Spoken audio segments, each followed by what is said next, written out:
Hi గారు our channel ప్రస్తుతం మనతో పాటు దాము బాలాజీ గారు సీనియర్ జర్నలిస్ట్ ఉన్నారు. వారితో ఒకసారి మాట్లాడదాం.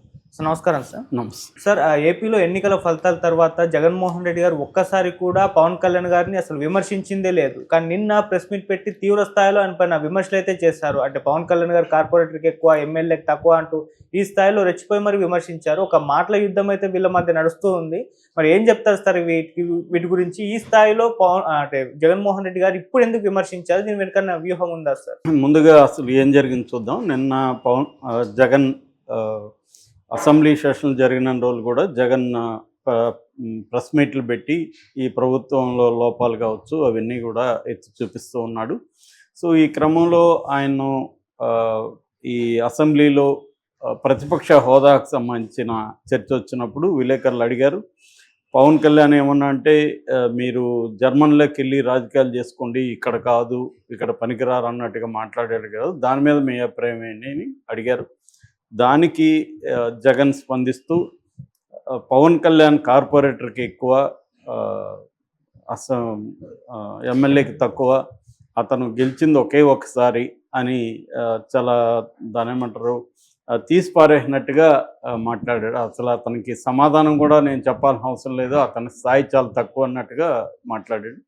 దాంతో ఒక్కసారిగా కూటమి నాయకులు బగ్గుమన్నారు. ముఖ్యంగా లోకేష్ చాలా తీవ్రంగా మాట్లాడాడు అసెంబ్లీ పాయింట్ వద్ద. లోకేష్ ఏం మాట్లాడాడంటే అసలు అహంకారానికి చొక్కా దొడిగితే జగన్లాగా ఉంటాడు, ఇతను బెంగళూరులో కూర్చొని అప్పుడప్పుడు వస్తాడు, ఇతనికి ఆంధ్రాలో ఏం జరుగుతుందో కూడా తెలియదు. దాని తర్వాత పవన్ కళ్యాణ్ని విమర్శించే స్థాయి అతనికి లేదు. పవన్ కళ్యాణ్కి 70,000 మెజార్టీ వస్తే జగన్కి 61,687 మెజార్టీ వచ్చింది. మెజార్టీ ఎక్కువ వచ్చిన వాడిని ఇతను విమర్శించే హక్కు లేదు. తర్వాత అతనికి ప్రజలు 11 సీట్లు ఇస్తే మేమేం చేయాలి, మేమెందుకు ఇవ్వాలి అతనికి అని లోకేష్ చెప్పాడు. దాని తర్వాత నాదెండ్ల మనోహర్ కూడా మాట్లాడాడు, మేము కూడా అనగలము, అతనికి కోడికత్తి కంటే ఎక్కువ, గొడ్డల కంటే తక్కువ అని మేము కూడా అనగలం అని అతను మాట్లాడాడు. అలాగే ఇంకా వరుసగా జనసేన నాయకులు అందరూ మాట్లాడుతున్నారు. లోకేష్కి సమాధానంగా వైసీపీ వాళ్ళు కూడా పవన్ కళ్యాణ్కి మెజార్టీ ఎక్కువ కాబట్టి అతను విమర్శించకూడదు అనేది ఇదేం పిచ్చి లాజిక్. అట్లా అనుకుంటే చంద్రబాబు 2014, 2019, 2024లో కూడా జగన్ కంటే తక్కువ మెజార్టీ వచ్చింది. 2024లో చంద్రబాబుకి 48,006 ఓట్లు వచ్చాయి. మరి చంద్రబాబు జగన్ను కూడా విమర్శించే హక్కు లేదు కదా అలాగా అనుకుంటే అని వాళ్ళు మాట్లాడారు. సో ఒక్కసారిగా రాజకీయాలు అక్కడ వేడెక్కినట్టుగా మనకు అర్థమవుతుంది. ఎందుకంటే పవన్ కళ్యాణ్ని జగన్ ఇప్పటి వరకు గట్టిగా ఎక్కడ మాట్లాడలేదు. రెండోది, ఇంతకుముందంతా పవన్ కళ్యాణ్ని అసలు పేరు పెట్టి ఎప్పుడు పిలిచేవాడు కాదు జగన్, దత్తపుత్రుడు అనేవాడు. తర్వాత 4 పెళ్ళిళ్ళు 3 పెళ్ళిళ్ళు అన్నీ మాట్లాడాడు. దాని తర్వాత అది బెడ్స్ కుట్టిందని అర్థమైంది ఎలక్షన్లో. దాంతో జగన్ వ్యూహాన్ని మార్చుకున్నాడు. అయితే ఇప్పుడు జగన్ మాట్లాడడం, పవన్ కళ్యాణ్ని ఆ రకంగా మాట్లాడడం ఖచ్చితంగా జగన్ అసహనాన్ని, ఫ్రస్ట్రేషన్ని తెలియజేస్తుంది. ఎందుకంటే అతని మీద అన్ని వైపుల నుంచి విమర్శలు వస్తున్నాయి. అసెంబ్లీకి వెళ్ళకపోవడానికి ప్రజల నుంచి కూడా విమర్శలు వస్తుంది. నాయకులు కూడా, వైసీపీ నాయకులు కూడా చెప్తున్నారు, మనం అసెంబ్లీకి వెళ్ళకపోతే మన మీద నెగిటివ్ ఇది వస్తుంది జనంలో, మనం వెళ్ళి ఒకవేళ అవమానాలు అదైతే గురయ్యి బయటకు వస్తే అప్పుడు పోరాడి బయటకు వచ్చామన్న ఇది ఉంటుంది. ప్రజల కోసం అవమానాలు ఎదుర్కొన్నాం అన్న సింపతి ప్రజల్లో వస్తుంది. ఇప్పుడు మనం వెళ్ళకపోతే మనకి ప్రజల్లో వ్యతిరేకత వస్తుంది అనేది చెప్పినా కూడా జగన్ వినట్లేదు. పైగా అతనికి ఏం చేయాలో కూడా తెలియదు. ఎందుకంటే కోర్టులో కూడా అతను వేసిన పిటిషను అసలు అర్హత ఉందా లేదా అనే దగ్గర ఆగిపోయిందని సాక్షాత్తు స్పీకర్ అయ్యన్న పాత్రుడే చెప్తున్నాడు.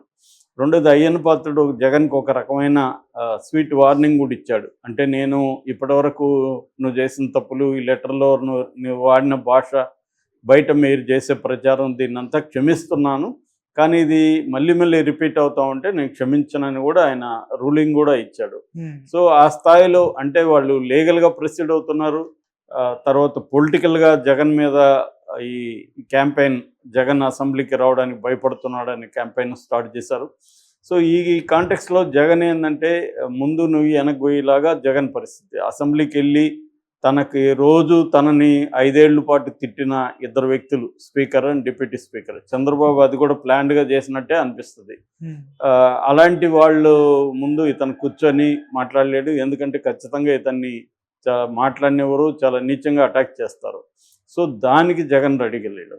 అట్లని వెళ్ళకపోతే జగన్కి విమర్శలు ఉన్నాయి. టెక్నికల్ కంటే ఒకరోజు వెళ్ళొచ్చాడు, అది తేలాల్సి ఉంది. అది చల్లదని వీళ్ళంటారు కూటమి నాయకులు. అంటే గవర్నర్ సమావేశానికి హాజరైతే అది అయినట్టు కాదు అని వీళ్ళంటారు. హాజరు అయినట్టు కాకపోతే హాజరు రిజిస్టర్ ఎందుకు పెట్టారు మీరు అని వీళ్ళంటారు. అది తేలాల్సి ఉంది. సో జగన్కి ఇట్లా కోర్టులో ఆ పిటిషన్ ఇది కాలేదు. ఇటు ప్రజల్లో వ్యతిరేకత వస్తుంది. మూడవది ఏంటంటే అందరూ కూడా ఈ ఇష్యూనే హైలైట్ చేస్తున్నారు పొలిటికల్గా కూడా. వీటిని ఎదుర్కోవడం జగన్కి కష్టం ఉంది. మరోవైపు కేసులు పెట్టి తిప్పి పోలీస్ స్టేషన్లు తిప్పి అక్రమంగా కేసులు పెడుతున్నా కూడా జగన్ దాన్ని లీగల్గా ఎదుర్కొనే నెట్వర్క్ జగన్ దగ్గర లేదు. మళ్ళీ ఆ పొన్నవాళ్ళు సుధాకర్ రెడ్డి గతి తప్ప ఒక స్ట్రాంగ్ లీగల్ టీం కూడా జగన్ దగ్గర ఉన్నట్టుగా మనకు కనబడలేదు.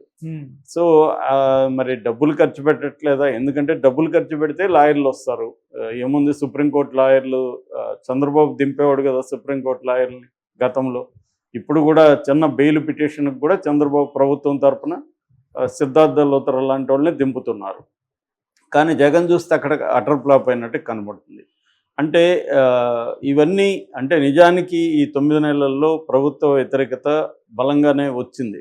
కానీ దాన్ని క్యాష్ చేసుకొని జగన్ గట్టిగా ఇక్కడే ఉండి నిరంతరం ప్రజల మధ్యలో ఉండి చేయడంలో ఫెయిల్ అవుతుంది. సో దాన్ని వీళ్ళు విమర్శిస్తున్నారు. ఎందుకంటే తను బెంగళూరులో కూర్చొని నాదేం అన్నాడు, వర్క్ ఫ్రమ్ హోమ్ లాగా వర్క్ ఫ్రమ్ బెంగళూరు చేస్తున్నాడు ఇతను వచ్చి మాట్లాడడం ఏంటని.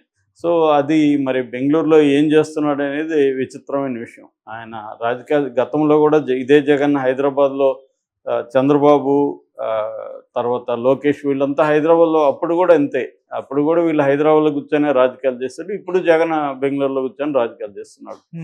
ఇంకా కరోనా టైంలో అయితే అసలు వీళ్ళు ముగ్గురు కూడా పవన్ కళ్యాణ్ కానీ చంద్రబాబు కానీ లోకేష్ కానీ ఇక్కడే ఉన్నారు. పవన్ కళ్యాణ్ అయితే ఇంకా వీకెండ్ పొలిటీషియన్ అనే పేరు కూడా ఇచ్చారు ఆయనకి.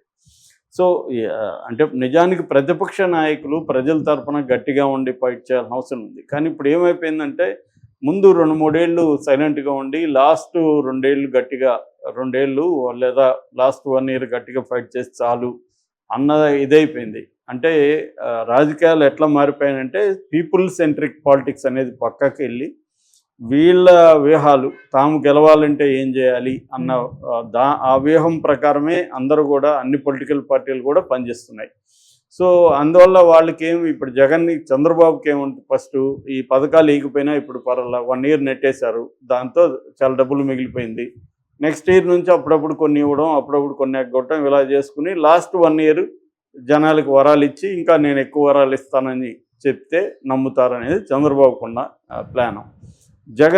జగన్కి ఏంది ఇప్పుడు ఏదో అలా సర్వైవల్ గేమ్లో ఉన్నాడు జగన్. అంటే ముందు అసలు పార్టీ బతుకుండాలి, తను జైలుకి వెళ్లకుండా ఉండాలి. ఈ సర్వైవల్ గేమ్ ఆడుతూ మనం ఇంకా చివరి 1 ఇయర్ వరకు కానీ పార్టీ అండ్ తాను జైలుకి వెళ్లకుండా ఉంటే అప్పుడు చూసుకుందాంలే, అప్పటి వరకు సర్వైవల్ గేమ్ ఆడదాం అన్నట్టుగా జగన్ ఉన్నాడు. సో ఈ దీంట్లో ఏంటంటే అప్పుడప్పుడు వాళ్ళు చెప్పినట్టుగా లోకేష్ చెప్పినట్టుగా బెంగళూరు నుంచి రావడం, కొన్ని విమర్శలు చేయడం, పథకాల అమలు కాలేదని చెప్పడం, రైతుల సమస్యలు అని చెప్పడం, వెళ్ళిపోవడం, ఇది జరుగుతుంది. దీనివల్ల వైసీపీలో కూడా విపరీతమైన అసంతృప్తి పెరిగిపోతుంది. ఎందుకంటే ఇప్పుడు ముఖ్యంగా పోసాని వంశీ విషయంలో జగన్ ఏమీ చేయలేకపోతున్నాడు అనేది ప్రధానంగా ఉంది. అంటే లీగల్ బ్యాటిల్ చేయాలి, పొలిటికల్ బ్యాటిల్ చేయాలి. ఈ 2 ఫ్రంట్లో కూడా జగన్ ఫెయిల్యూర్ క్లియర్గా కనిపిస్తుంది. రెండోది పవన్ కళ్యాణ్ అన్న ఉద్దేశం ఏంటంటే పవన్ కళ్యాణ్ కావాలని జర్మనీకి వెళ్ళిపోమని లేదు. పవన్ కళ్యాణ్ కూడా మీడియా అడిగింది. పవన్ కళ్యాణ్ ఏమన్నాడు, ప్రజలు వాళ్ళకి ఇవ్వలేదు, మినిమం 18 ఉండాలి, 11 ఉన్నాయి కాబట్టి మేము ప్రతిపక్షం ఇవ్వలేము అనేది పవన్ కళ్యాణ్ అన్నాడు. అప్పుడు మరి అట్లా అనుకుంటే వాళ్ళకి 39% ఓట్ షేర్ ఉంది కదా అని పవన్ కళ్యాణ్ని విలేకరులు అడిగినప్పుడు అటువంటి రూల్ ఇక్కడ ఏమీ లేదు, అది జర్మన్ లాంటి కంట్రీస్లో ఉంది, అక్కడైతే ఓట్ షేర్ని బట్టి కూడా పరిపాలనలో బాగా ఉంటుంది. కాబట్టి వాళ్ళు అక్కడ కావాలనుకుంటే రాజకీయాలు చేయొచ్చు, కానీ ఇక్కడ పర్సంటేజ్ గురించి మాట్లాడడానికి లేదన్నాడు. పవన్ కళ్యాణ్ మాట్లాడిన దాంట్లో ఏ రకమైన తప్పు లేదు. సో ఇక్కడ జగన్ డిఫెన్స్లో ఉన్నాడు, ఫ్రస్ట్రేషన్లో ఉన్నాడు. దాని తర్వాత పవన్ కళ్యాణ్ కూడా ఈ 9 నెలలుగా వైసీపీ మీద గట్టిగానే అటాక్ చేస్తూనే ఉన్నాడు. చాలాసార్లు అతను ఇంకా ప్రతిపక్షంలో ఉన్నాడేమో, జగన్ అధికార పక్షంలో ఉన్నాడేమో అన్నట్టుగా పవన్ కళ్యాణ్ బిహేవ్ చేస్తున్నాడు. ఆ మధ్య కూడా కడప జిల్లాకి వెళ్ళి ఆందోళన చేసి వచ్చాడు పవన్ కళ్యాణ్. అంటే వైసీపీ మీదనే ప్రధానంగా ఫోకస్ చేసి కొడుతున్నాడు.